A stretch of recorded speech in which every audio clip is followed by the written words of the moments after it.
So media queries are old school. We've had them since forever. You've been using them since day one. When you do a print style sheet, that is a media query. You are saying, when the media is print, do it this way. So this is what you were using. You were using link with a media print. Interestingly, or what most people don't know, is this is not necessary anymore. HTML5 says there are no other types of style sheets other than CSS. So why are you telling me that it's CSS? I know it's CSS. If you use something else, then tell me what you're using. But in the meantime, I will believe that everything is CSS that has a rel style sheet unless you tell me otherwise. So that was one way of doing it, with a link and saying media screen or media print or media any of these, all oral, handheld, braille, emboss, print, projection, screen, TTY, and TV. But TV actually gets screen, as does everything else. So these were never really, print worked, braille works, but TV and handheld were never really a good idea. So then we have a media screen. This is the other way of doing it. So this is actually linking a completely different style sheet. And this is within your style sheet saying, when you have a media print, make the paragraphs red. And this is where you would put that print style sheet, like that print that I showed you earlier, where you print the attribute. If it's an external link, you would put that in here, right? That's a good place for it. Another thing I do in media print is I do header and footer display none, because it's, I have a blog. I want people to have the content. I don't want them to have my standardista header. There's no reason for them to have the nav from the left-hand side. If you guys are working for a business and you print it, they probably want you to have the header. I'm not marketing anything. I'm like save a tree. So that's why I do it that way. But print also goes to PDFs. When people print a PDF, it actually is the print style sheet as well. Okay, so these were our choices. We had these 10, and they had these different ways of importing them. Link, using style with import, using @import, and using @media, and then in your XML style sheet doing that declaration as well. But this is what you probably care about, which is what people, when they say media queries and responsive web design, this is generally what they're talking about, which is media screen and a min width of 320 and a max width of 480. So any device that is between and including 320 to 480 pixels, use my smartphone CSS. So I could do it in a link, and I could also do it as @media call within my CSS. So I can still just have one style sheet and just do little one-offs for different device sizes, or even orientations. And what are our options? We have width, height, device width, device height, aspect ratio, device aspect ratio, and all of these have min and max, right? And for all of these, you should be using min and max. You shouldn't be actually using width. Because if you do width 320, you are matching one size cell phone, and that is it. You're not matching the 325, the 330, the 315, and the 310. You're only matching the 320. So do a min, and don't do the min of 320 just because it's the iPhone. What you do when you want to figure out what size you should do is, come on. It doesn't want to exit. But you take the bottom corner, you move it in. When your page starts looking like crap, you're like, that's a good breakpoint. That's where your breakpoint should be, where your design needs it, not because some device is a particular size. Does that make sense to people? And that is my opinion. It's not a religion. But I think you'll think that makes sense too. So your PM is probably going to tell you 320. That's what you should do. And they probably won't even notice if you say, you know what, I'm going to bring it down to 290 and break it at 540. As long as I include their iPad in there, they're happy, they won't know the difference. But take your design when it breaks, when it starts looking bad, that's when you should have a breakpoint, rather than just because of some device. Then we have portrait and landscape. And portrait is when it's wider than it is tall. Landscape is, no, that's landscape. Portrait is when it's taller than it is wide. Then we have key terms. We have only, and, not, and comma. And I'm just going to cover the comma because the other three are self-evident.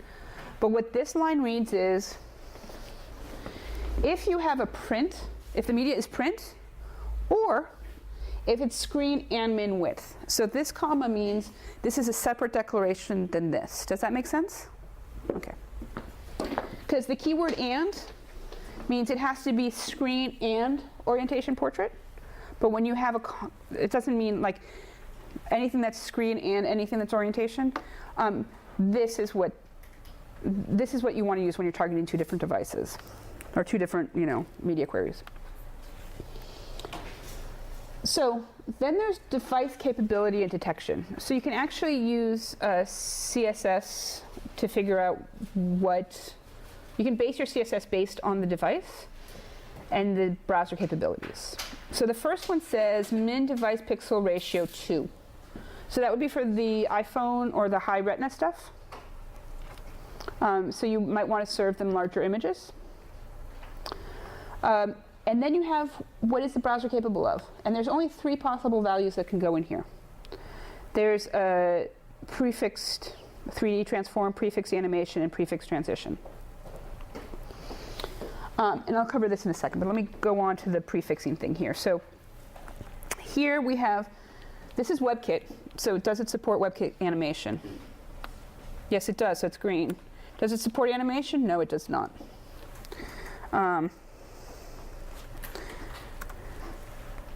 Does it support display? There's only 3 values that can go in here. So it's only going to show green for 3 things, and because it does support all of them. Transform 3D, I believe it is.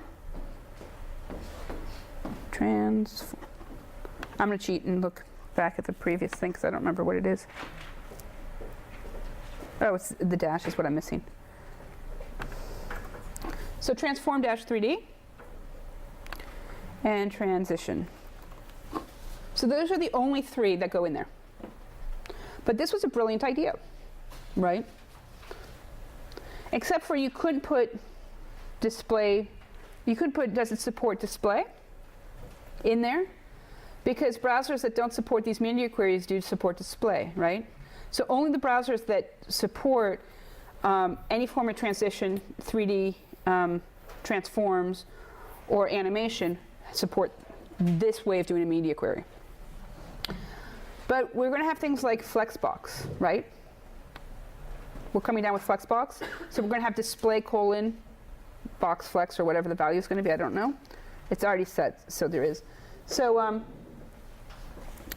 we're going to have something, and it's called @supports. And if we go in here and we look down at the way bottom, and then we lose where we are, and we go back, and then we reload the page because we lost it, and then it doesn't come in because my life is miserable and I'm probably offline. Oh, come on. Seriously? Okay. There we go. Okay, so back in here.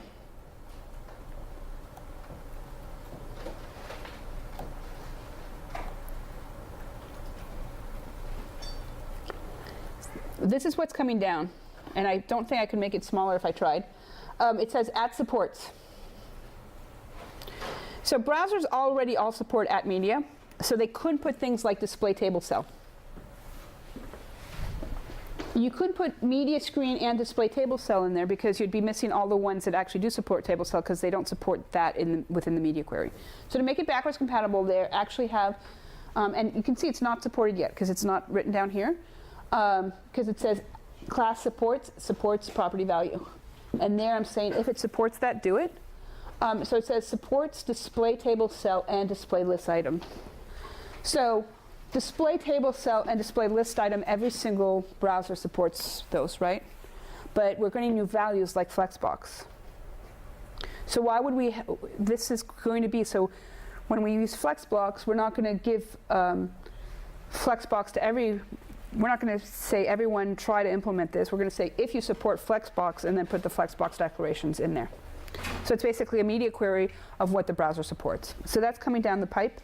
And maybe like, I haven't looked this up in a few weeks, so maybe that is supported. I don't know if the syntax is like this. Maybe it's coming, maybe it's already here and I don't know it yet.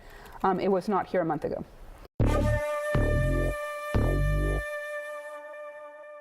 The last thing on this slide is this one, which is really weird. And this is for Microsoft's Surface or their other things. When you take the thing and it gets set in the corner, it doesn't actually listen to media screen anymore. It listens to MS Viewport. So you do, I mean, it does listen to it, but it says everything approves, so this is the way you actually target it. So what is this viewport?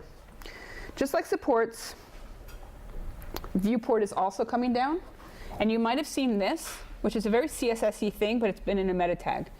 It says meta viewport, content width equals device width, initial scale, maximum scale. So these are the values that we had. We had width, height, initial, maximum, and minimum scale, and user scalable. And that was in an HTML element, which is not appropriate for presentation. 2 minutes. So we are getting viewport. And in viewport, we can say min width, max width. We can basically do the same thing. So this old viewport that we have is coming into CSS, and the only browser that supports it right now is IE10, and you need to use it for when it's. Anyone here have a Surface or an IE10 machine already? Like, you know how like sometimes you put something and it gets stuck in the corner? It's supposed to be up on the left-hand side. That's when you would use this. Okay. So let's show you how this works if we can get out of presentation mode. How many times have I exited presentation mode already? There we go. So this says that if it is, hold on, that way you can see the background color. If it is orientation portrait, make it Indian red, and if it's maximum width, if it's smaller than 480 or 480 or smaller, make it yellow. So right now it's landscape because it's wider than it is tall, but at some point it's going to get taller than it is wide, and now it's red.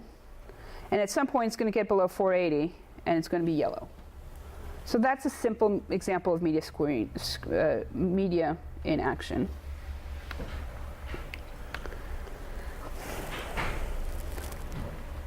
If this is something you want to play with a lot, you might want to go to mediaqueries.com, and these are different layouts that people have done based on the media queries of their, for different sizes. And it's, oh God, I hate when my slide deck does that, but it's my slide deck, so I should probably prevent it from doing it somehow. So that's that, and it's at mediaquery.es. Like it's not .com. And I thought I had a link in there, but the link's in the code, so that's all good too.